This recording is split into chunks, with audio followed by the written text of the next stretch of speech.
So in this video is an old school one of me going through and touring my Norma house, which I bought for $315,000. I renovated it, and then on average does about 7 to 10K a month.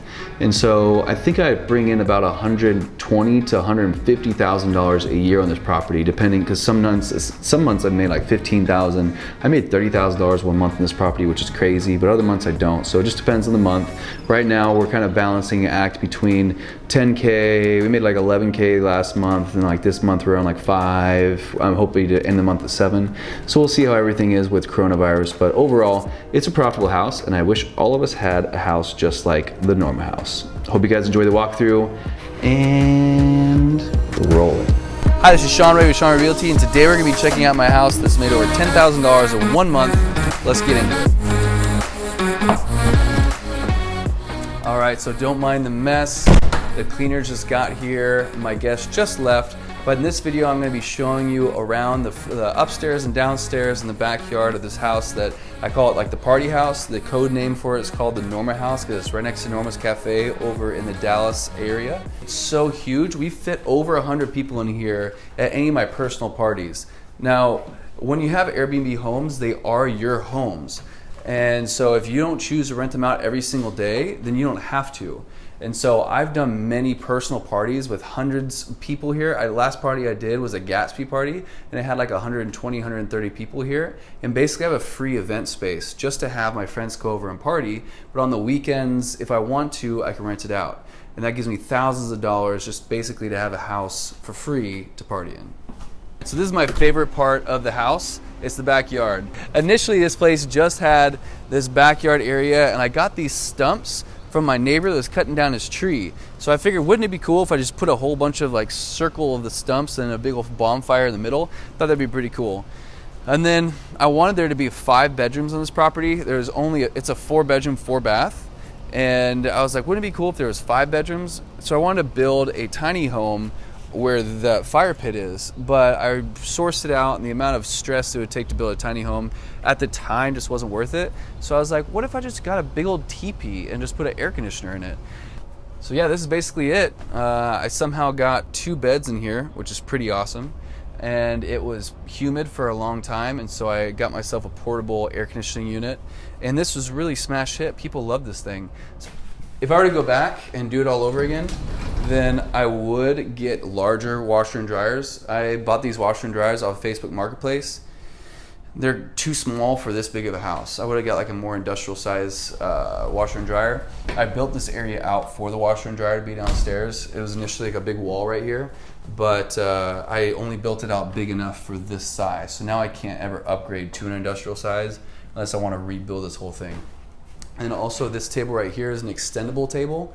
And so I can fit 12 people at this table when I extend it out, and we'll have the extra chairs out as well, which is really great for people that are wanting to do like corporate parties here, events, whatever it is, for a massive amount of people for like a dinner party or something, which turned out to be a good idea.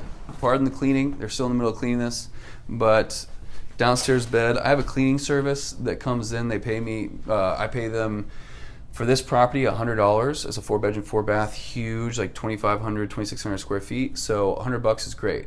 And the reason why I'm able to get them to come out and do it so cheap is just because I have so many bookings in and out, in and out, in and out, they offered a discount. So for anybody that's looking to do your own Airbnb, if you're trying to pay full price for cleaners, don't do it. You can find cleaners based on the velocity of how much you're going to use them, they'll give you a discount.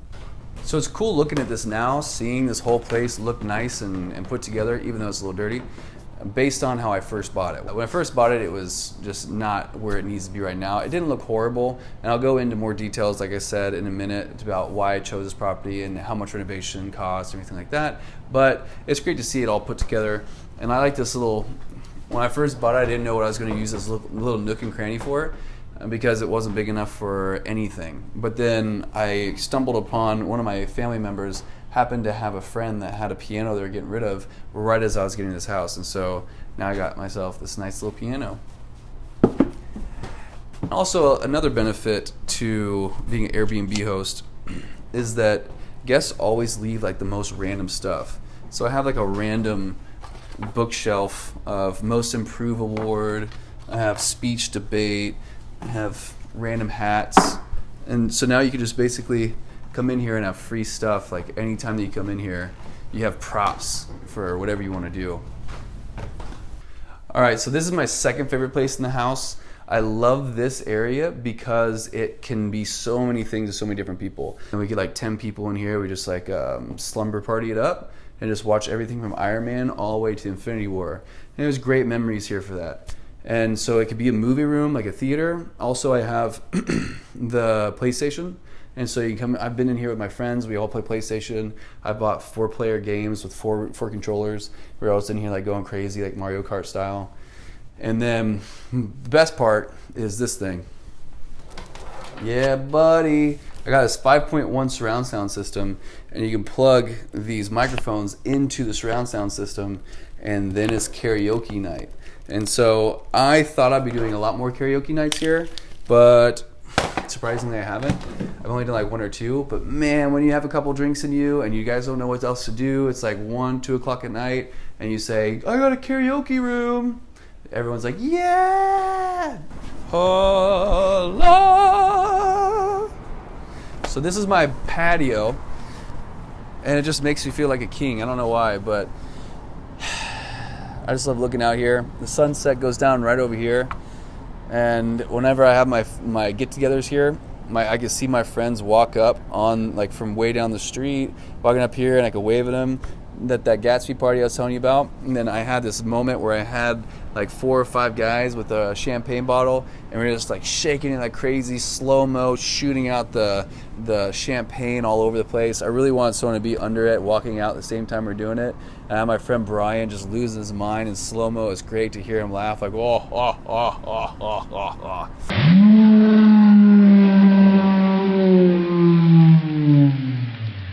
And so that was a great memory, great moment, and I wouldn't have been able to do it without this awesome patio. Hallway into the rooms. So I got 1 room, 2 room, 3 room, and bathroom right here. This is the first room, and so this allows 2 king-size beds. And so on Airbnb, a king-size bed, or I'm sorry, queen-size beds. On Airbnb, it has 2 people per queen size, so that's 4 people that can stay in here. So if you also consider the sofa beds, that's 2 people there, 2 people there. So 2, 4, 6, 8 just up here already. This is a tri-bunk bed. And so really I only list it for 1 person, so 1, 2, 3 people. But you can fit 2 people up here as long as they're under 120 pounds per person, 150 pounds per person. You could fit up to 300 pounds per level, but I really don't like that because I get weird about that stuff. Freaks me out.